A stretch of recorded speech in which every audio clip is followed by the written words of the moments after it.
I put some 2x3s underneath the plywood on top of the sawhorses to kind of straighten this out. Kind of dealing with the curvature of the floor, or the ground I should say.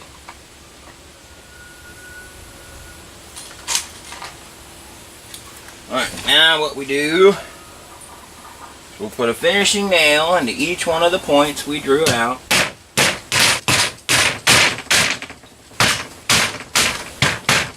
Now we have our bendy stick, or as they call it in boat building, a batten.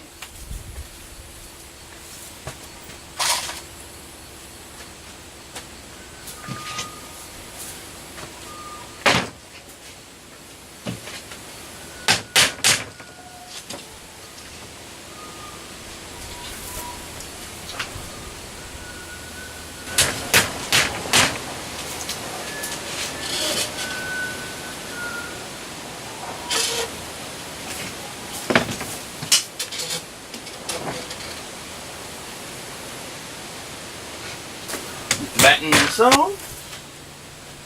Nice curvature.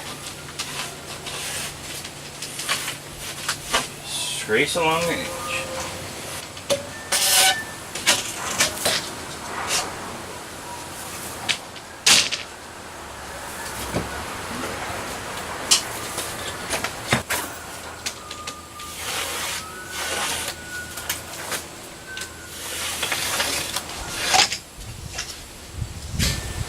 With the whole boat marked out,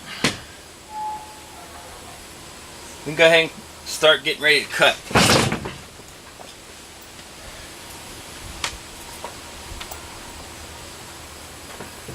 Go ahead and cut out the engine well.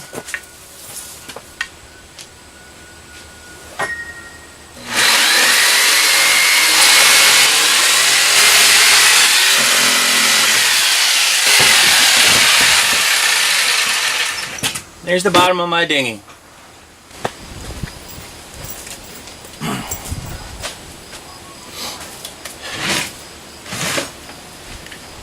Okay.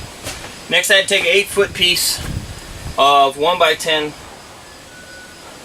These are some pretty old plans, so the dimensions aren't quite the same. It actually calls for a piece that's 3/4 inches thick like this, and 9 5/8 wide, but a 1x10 is actually 9 1/4. So we're gonna have to cut as close as possible, and then we can do. So first thing to do,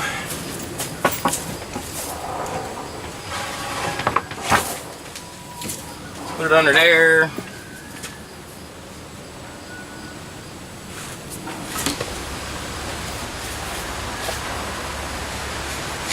Supposed to be 2 1/4 right there, and then 3 inches right there.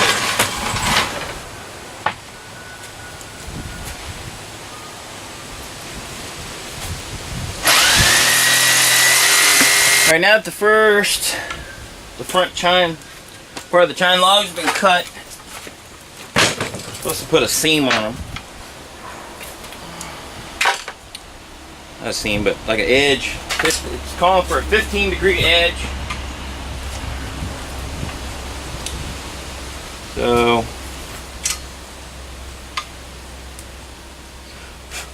that's 15.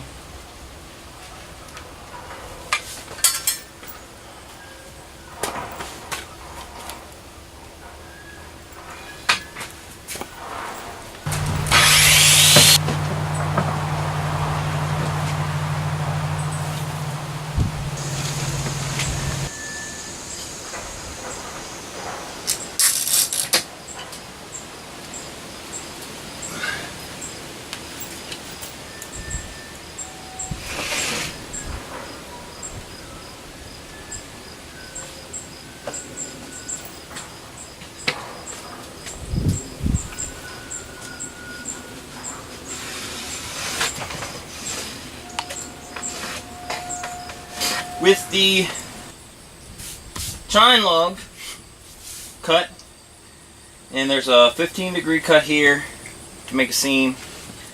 And then we got a 15 here because the transom, with our boat bottom flipped over, we're going to go ahead and put our chine logs back on with clamps. Start with the front one. And what we're going to do, we're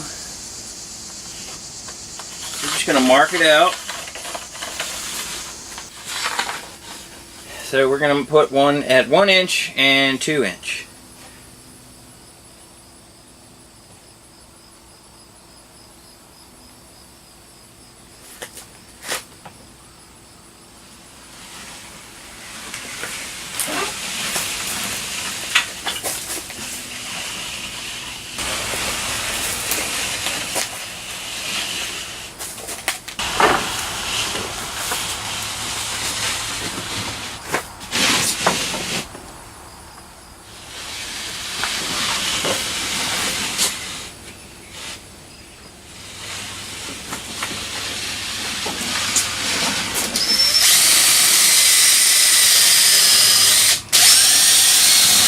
Alright, 1/2 of this is done. Marked, pre-drilled, countersunk the whole 9.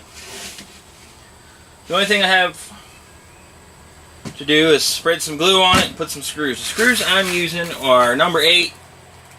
They're 1 inch actual wood screws. In case a lot of you don't know the difference between a wood screw. It's got a smooth shank on it. So that way it'll bite the wood, it'll spin in the top wood and pull down into the lower wood. Not break off like a drywall screw. So these are, I guess, just regular steel. I'm not really sure, or they're zinc. It says they're zinc. I'm not using the brass on the bottom because I'm going to fiberglass over it, so it's going to seal it.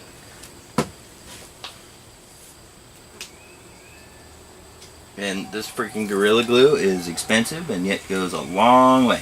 It's 100% waterproof. Just put one good bead on there.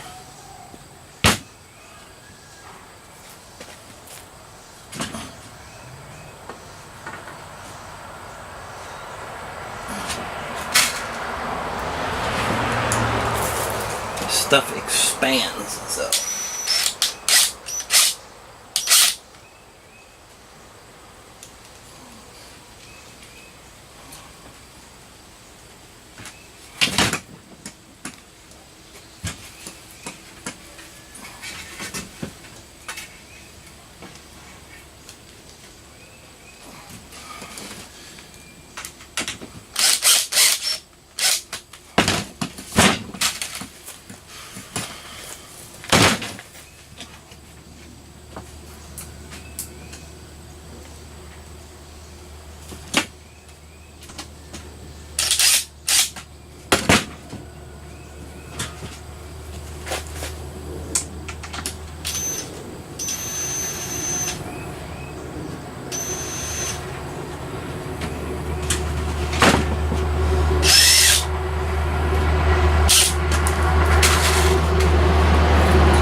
Pre-drill the other side and do that.